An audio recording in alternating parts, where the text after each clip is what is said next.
머리 양손 없어. 하수 처리장서 발견된 토막 시신 충격. 2006년 어느 날 서울 성동구의 하수 처리장에서 한 직원이 커다란 쓰레기 봉투를 발견하고 그 안에 끔찍한 광경에 충격을 받았습니다.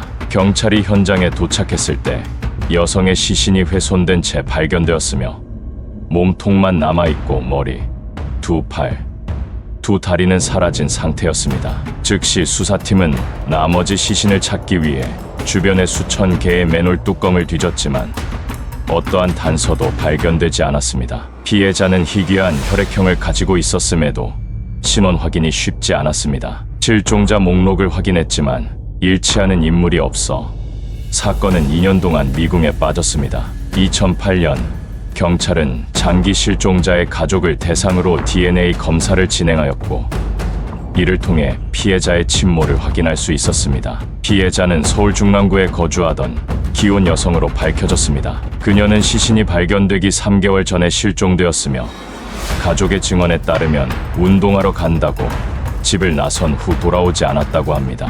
가족은 그녀의 실종을 경찰에 신고하였습니다.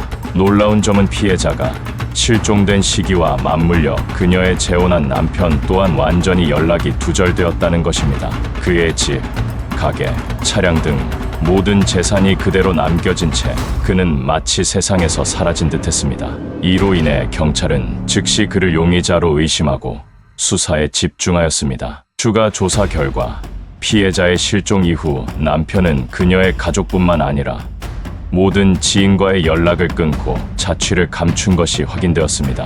과연 그는 아내를 무참히 살해한 뒤 도망친 것일까요? 여전히 밝혀지지 않은 의문이 많지만 이 사건은 사회의 어두운 단면을 적나라하게 드러냈습니다. 이와 유사한 살인 사건들이 세상 어딘가에서 여전히 발견되지 않은 채 묻혀 있을지도 모릅니다. 그리고 가장 큰 의문은 아직 남아 있습니다.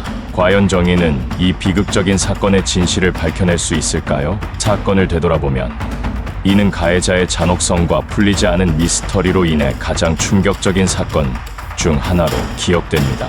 여론은 다양한 범행 동기에 대해 의문을 제기하고 있습니다. 이는 단순한 개인적 원한에 의한 살인일까요?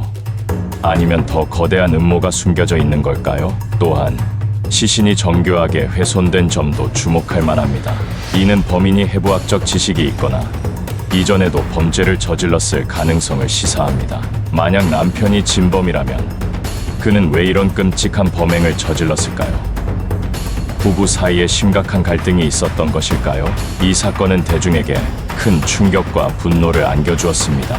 많은 사람들이 어떻게 한 사람이 자신의 배우자에게 이렇게 잔혹한 짓을 저지를 수 있는가라는 질문을 던졌습니다.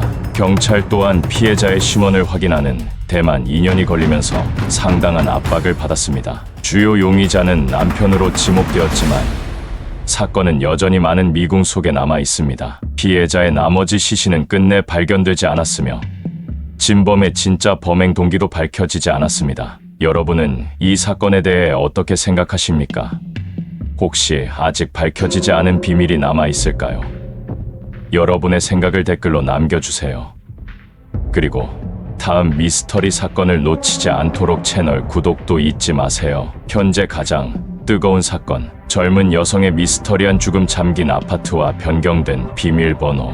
2013년 1월 한 젊은 여성이 자신의 아파트에서 숨진 채 발견되는 비극적인 사건이 발생하였습니다. 사건의 시작은 부모님이 딸과 연락이 닿지 않아 걱정한 끝에 119에 도움을 요청하면서 시작되었습니다. 본 사건을 담당한 경찰 김현수 경위에 따르면 피해자는 혼자 생활하며 한 회사에서 근무하던 젊은 여성입니다. 사건 당일 그녀는 사전 연락 없이 출근하지 않았으며 이는 그녀에게서 전례가 없는 일이었습니다.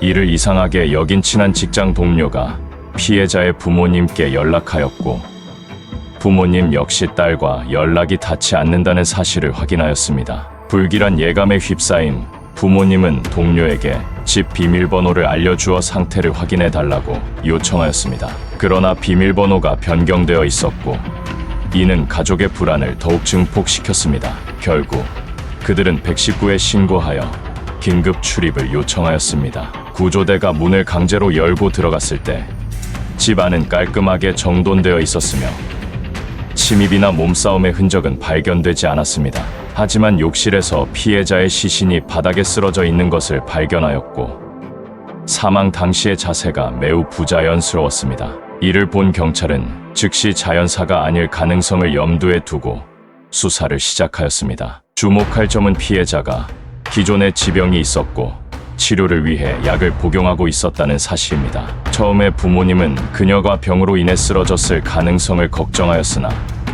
경찰의 수사가 진행되면서 이러한 가설은 곧 배제되었습니다. 경찰은 몇 가지 수상한 점을 발견하였습니다. 집이 지나치게 깨끗했고 몸싸움의 흔적이 없었으며 특히 출입문 비밀번호가 변경되어 있었습니다. 오직 피해자만 알고 있었을 비밀번호가 어떻게 변경될 수 있었을까요?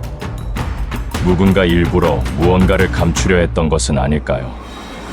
이 점이 사건을 단순한 사고에서 강력 사건으로 전환시키는 결정적인 단서가 되었습니다. 이 사건은 여러 가지 의문을 남깁니다.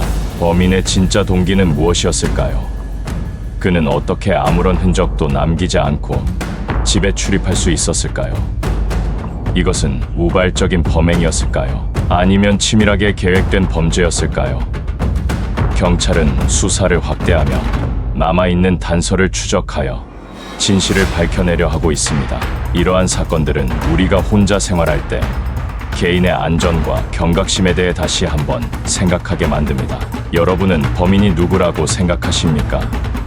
댓글로 의견을 남겨주세요. 그리고 더 많은 미스터리 사건을 듣고 싶다면 채널을 구독하는 것도 잊지 마세요.